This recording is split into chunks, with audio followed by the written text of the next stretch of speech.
Hello বন্ধুরা, তোমরা সবাই কেমন আছো? আশা করি তোমরা খুব ভালো আছো। আমার চ্যানেলে আমার সকল বন্ধুদের জন্য অনেক অনেক ভালোবাসা। আজকে একটা ছোট্ট ভিডিও তোমাদের সাথে শেয়ার করছি, যেটা বাড়িতে কোনো গেস্ট আসুক বা নিজেদের জন্যই হোক, টিফিন বা রাতে ডিনার, সেটা কিন্তু খুব ভালোভাবে যাবে। সেটা হলো কচুরি। আর কচুরিটা কী, সেটা কিন্তু পুরো ভিডিওটা দেখতে হবে যে কিসের কচুরি বানালাম। চলো ভিডিওটা কিন্তু পুরোটা দেখে নাও। প্রথমেই আমি যতটা পরিমাণ আমার ময়দা লাগবে ততটা পরিমাণ ময়দা আমি নিয়ে নিলাম। ময়দার মধ্যে দিয়ে দিচ্ছি পরিমাণ মতো নুন, আর দিয়ে দেব পরিমাণ মতো কালো জিরে, ওপর থেকে আমি ছড়িয়ে দেব। এবার পরিমাণ মতো কালো জিরে আমি দিয়ে দিলাম। কালো জিরে দেওয়ার পরে এতে দিয়ে দেব সাদা তেল। কালো জিরেটা এরম যার যতটা পরিমাণ, যে কালো জিরের ফ্লেভারটা যেরম ভালোবাসে সে সেরমভাবে দেবে। আমার তো কালো জিরের ফ্লেভারটা দারুণ লাগে। এবারে দিয়ে দিচ্ছি সাদা তেল। এই সমস্ত শুকনো উপকরণগুলো কিন্তু খুব ভালোভাবে আগে মিশিয়ে নেব। এতে কিন্তু কোনো গরম জল না, প্লেন নর্মাল জলেই এটা মাখিয়ে নেব। এই সমস্ত উপকরণগুলো খুব ভালোভাবে আগে মিশিয়ে নিচ্ছি। মেশানো হয়ে যাওয়ার পরে অল্প পরিমাণে জল দিয়ে দিয়ে এটাকে ভালো করে একটা ডো বানিয়ে নেব। শুকনো উপকরণগুলো খুব ভালোভাবে কিন্তু আমার মেশানো হয়ে গেছে। এবার অল্প পরিমাণে জল দিচ্ছি, নর্মাল জল দিয়ে এটা মেখে নেব। এটা কিন্তু বাড়িতে কোনো গেস্ট আসলে কিন্তু খুব সহজেই, খুব ঝটপট এটা বানানো হয়ে যায়। দেখো ওটা মাখানো হয়ে গেছে। এটা আমি এবার সাদা তেল দিয়ে কিছুক্ষণ, প্রায় আধ ঘন্টার মতো এটা ঢেকে রাখবো। সাদা তেল উপরটা ভালো করে মাখিয়ে নিচ্ছি, নিয়ে কিছুক্ষণ আমি প্রায় আধ ঘন্টার মতন এটা ঢেকে রাখছি। এবার গ্যাস জ্বালিয়ে পুরটা রেডি করে নিচ্ছি। তবে কি বন্ধুরা, তোমরা তো বুঝতেই পারছো যে এই কচুরিটা কিসের বানাচ্ছি। চলো দেখে নাও। কড়াইয়ে দিয়ে দিচ্ছি সাদা তেল। অল্প পরিমাণে সাদা তেল দিয়ে দেবো, এতে কিন্তু তেল একদম বেশি লাগবে না। অল্প পরিমাণে সাদা তেল দেওয়ার পরে দিয়ে দিচ্ছি হাফ চামচের মতো হিং। হিংটা একটু চড়বড় করে আসার পরে এতে দিয়ে দেব আদা, ছোটো ছোটো করে গ্রেট করা আদা, আর কাঁচা লঙ্কা দুটোই গ্রেট করে নিয়েছি। এই আদা আর কাঁচা লঙ্কা দুটোই এই তেলের মধ্যে দিয়ে দেবো যতক্ষণ হিংটা চড়বড় করে আসার পর। আদা আর কাঁচা লঙ্কা যেটা গ্রেট করে রাখা আছে সেটাও দিয়ে দিলাম। হালকা ফ্রাই করে নিচ্ছি। এটা কিন্তু একদম লো আঁচেই করে নেব। হালকা ফ্রাই করে নেবার পরে এর মধ্যে দিয়ে দেব যতটা পরিমাণ আমার পুর লাগবে ততটা পরিমাণে কী দেবো বন্ধুরা বলো তো? হ্যাঁ, ঠিকই ধরেছো, ছাতু। আজকে আমি কিন্তু ছাতুর কচুরি বানাচ্ছি। যত পরিমাণ আমার লাগবে ততটা পরিমাণ আমি ছাতু নিয়ে নিয়েছি। তোমরা কিন্তু তোমাদের পরিমাণ মতোই যখন বাড়িতে বানাবে সেইভাবেই বুঝে নিয়ে তোমরা দেবে। লো ফ্লেমে রেখে আমি কিন্তু এই ছাতুর পুরটা রেডি করে নিচ্ছি। অল্প সামান্য পরিমাণে, একদম সামান্য পরিমাণে জল দিয়ে দিচ্ছি। খুব একটা জল তো একদমই লাগবে না, একদম সামান্য পরিমাণ জল দিয়ে দিলাম।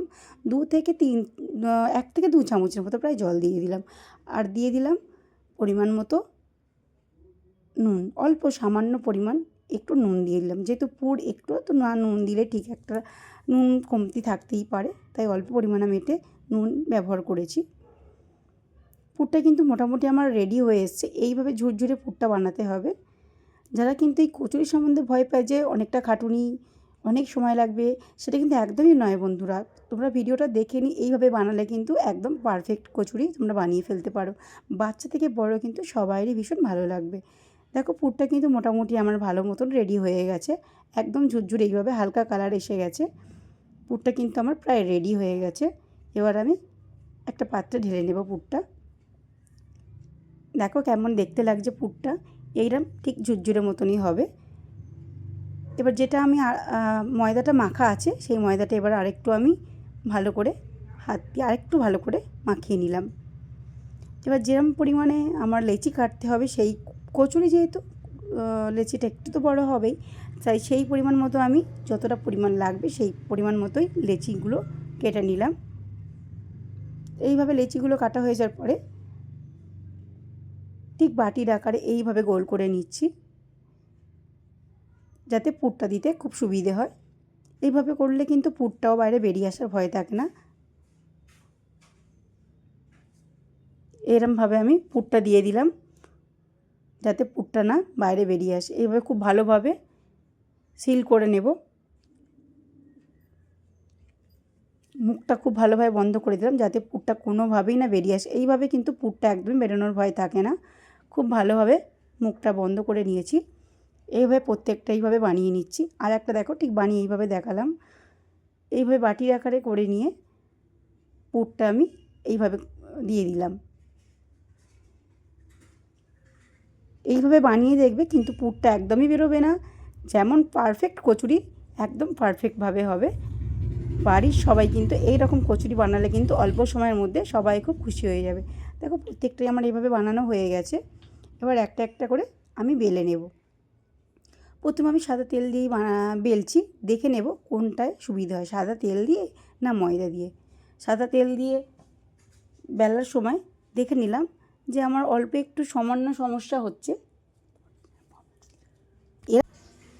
এইভাবে সাদা তেল দিয়ে বেলে নিচ্ছি এক এক করে।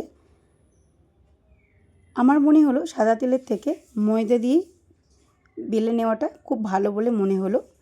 তোমরা চাইলে তোমাদের যেটা সুবিধে সেইভাবেই তোমরা বেলে নিতে পারো। দেখো ময়দা দিয়ে বেললে কিন্তু খুব তাড়াতাড়ি ইজিভাবে বেলাও হয়ে যাচ্ছে, আর শেপটা কিন্তু খুব ভালো আসছে। আমার তো মনে হলো ময়দা দিয়ে বেলে নেওয়াটাই খুব বেশি ভালো বলে মনে হলো। দেখো একদম খুব তাড়াতাড়িও হয়ে যাবে, বেশি সময়ও লাগছে না, আর তেল দিয়ে করলে কিন্তু একটু সময় লাগছে। যাক এইভাবে আমি ময়দা দিয়ে প্রত্যেকটা বেলে নিলাম। এটা কিন্তু সকালের টিফিন বা রাতের ডিনার খুব তাড়াতাড়ি ঝটপট হয়ে যায়, একদমই বেশি সময় লাগে না। এইভাবে প্রত্যেকটা বেলে নিলাম।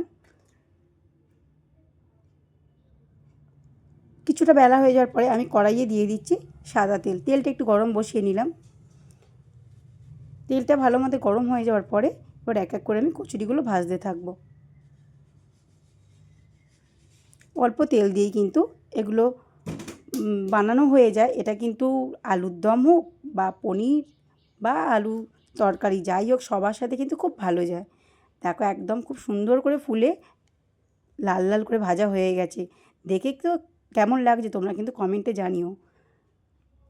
অসাধারণ একটু লোভনীয় একটি রেসিপি, যেটা কিন্তু বাচ্চা থেকে বড় সবাইয়ের খুব পছন্দ করবে। বাড়ির সবাই কিন্তু খুব ভালোবাসবে এই রেসিপিটা খেতে। যাই হোক এরমভাবে এক একটা করে ভেজে নিলাম। দেখো একদম ফুলকো ফুলকো কচুরি কিন্তু আমার পুরো রেডি। এইভাবে প্রত্যেকটা কিন্তু ভেজে নেব, আর প্রত্যেকটা কিন্তু খুব সুন্দর বলের মতো ফুলে উঠছে। তা দেখে বন্ধুরা তোমাদের কেমন লাগছে তোমরা কিন্তু অবশ্যই কিন্তু আমাকে একটা কমেন্ট করো। তোমাদের একটা কমেন্ট পেলে কিন্তু আমার ভিডিও বানানোর ইচ্ছা অনেকটা ভালো লাগে, অনেকটা বেড়ে যায়। তোমাদের একটা কমেন্ট, একটা লাইক, একটু সাবস্ক্রাইব পেলে আমার ভিডিও বানানোর ইচ্ছা অনেক গুণ বেড়ে যায়। যাই হোক এইভাবে প্রত্যেকটা আমি ভালো করে বানিয়ে নিলাম।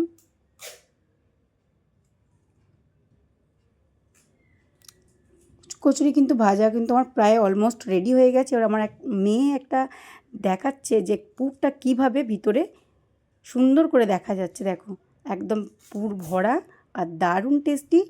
এইভাবে একটা বাড়িতে বানিয়ে দেখো বন্ধুরা, যদি কেমন লাগে। বাড়ির সবাই কিন্তু খুব পছন্দ হবে, বাড়ির কোনো গেস্ট আসুক বা বাড়ির বাচ্চারা বা স্কুলের টিফিন সবটাই কিন্তু খুব ভালো যাবে। তোমরা কিন্তু এইভাবে বানিয়ে দেখো। যদি ভালো লাগে প্লিজ আমার চ্যানেলটা সাবস্ক্রাইব করো, লাইক করো। ভিডিও সম্বন্ধে কোনো রকম মতামত থাকলে অবশ্যই কমেন্টে জানিও। আর ভিডিওটা কিন্তু অবশ্যই তোমরা প্রচুর পরিমাণে শেয়ার করো। তবে আজকের ভিডিও আমি কিন্তু ভয়েস ওভার দিতে অতটা অভ্যস্ত নই, ঠিকমতো পারিও না। যাই কোনো ভুল ত্রুটি থাকলে তোমরা কিন্তু ক্ষমা করে দিও। যাই হোক ভিডিওটা তোমাদের কেমন লাগলো অবশ্যই কিন্তু তোমরা জানিও।